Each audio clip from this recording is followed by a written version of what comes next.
Welcome to Truth Be Told About Going Wild. I'm your host, Robert Hensley, and this is the podcast inspired by the principles of personal rewilding.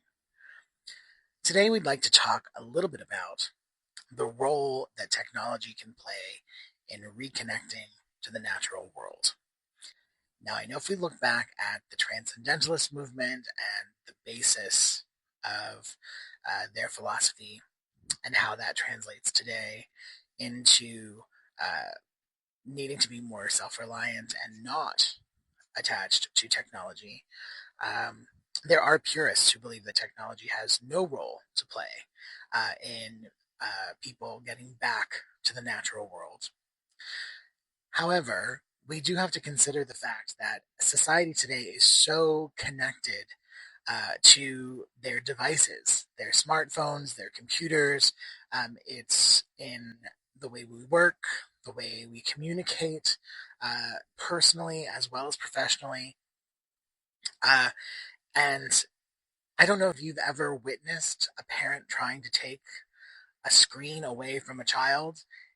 It is the closest thing to war that some of us will ever see. um, and so, for me, as a rewilding coach, I have to consider the balance between technology and the process of rewilding. Um, and I think that there is a way of utilizing screen time as a way to build the bridge between society and getting back to nature, to reconnecting, to rekindling that relationship. And I think that it happens by the use of smart apps, right? So if we look at Apple, Android, there are a number of apps. Some of them are education based, some of them are solely just kind of nature interest based. But all of them are pretty cool. And they give and they're not all just for kids, right? But what they do is they give an opportunity to utilize your phone, your personal device, in the wild, right?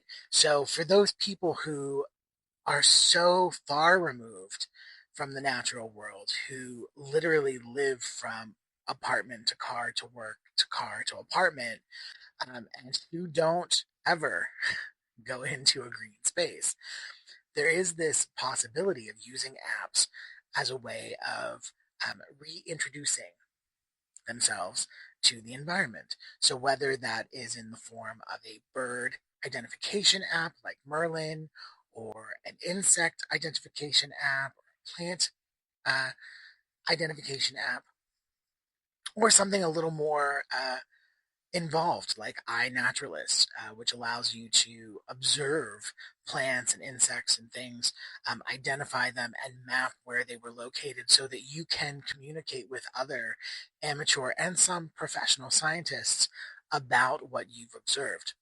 Very cool stuff.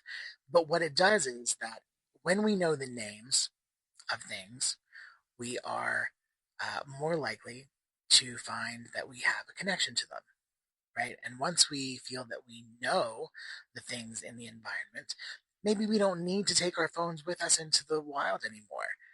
Once we start to identify for ourselves, right, what we've learned through the app, and we know that information, then we can start observing from a place that is less technology based, right?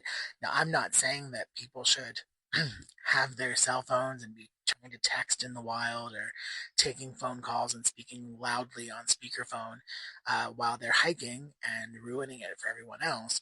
But I'm saying that there is a balance. There is a way of using this as a tool to start to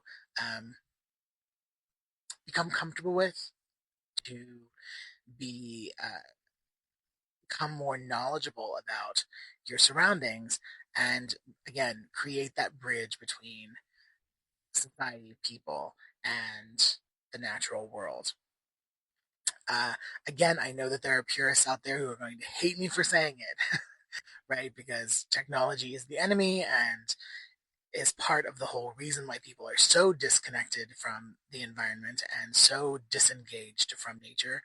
Um, but I also, kind of in my pragmatic brain, know that it's a much bigger fight to get people to give up their technology cold turkey than to find ways of utilizing that technology to start the process of rewilding, right?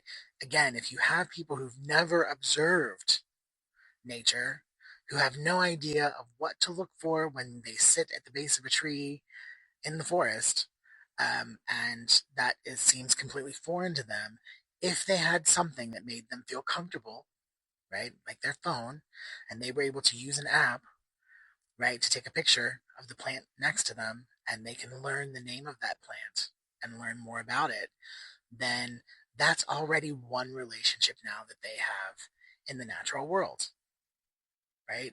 If they can take a picture of the leaves on the tree above them, right, they can learn about that tree. That's a second relationship. If they see an insect or an animal and they can take a picture of that and put it in the app and identify it and learn more about it, again, that's another relationship built.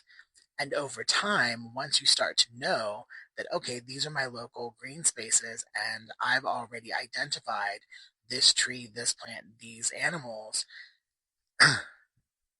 and you know that you see them all the time, that's, those are your locals, right? Those become the things that you relate to. And then you don't need your phone anymore to know what they are. And you're able then to just go and observe the things that you know and to potentially find out more. So that's my spiel on how I feel that technology can be a part of the rewilding process.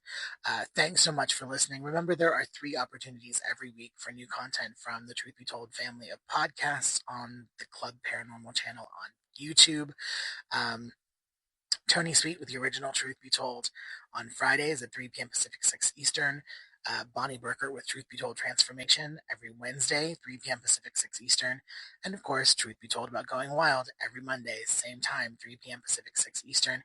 And if you have any questions, comments, concerns, or you want to learn more about what I do and personal rewilding, please feel free to visit my website at www.rhnaturereconnect.com. Again, that's rhnaturereconnect altogether.com, and you can contact me there through the contact form. I'd love to hear from you. Until next time.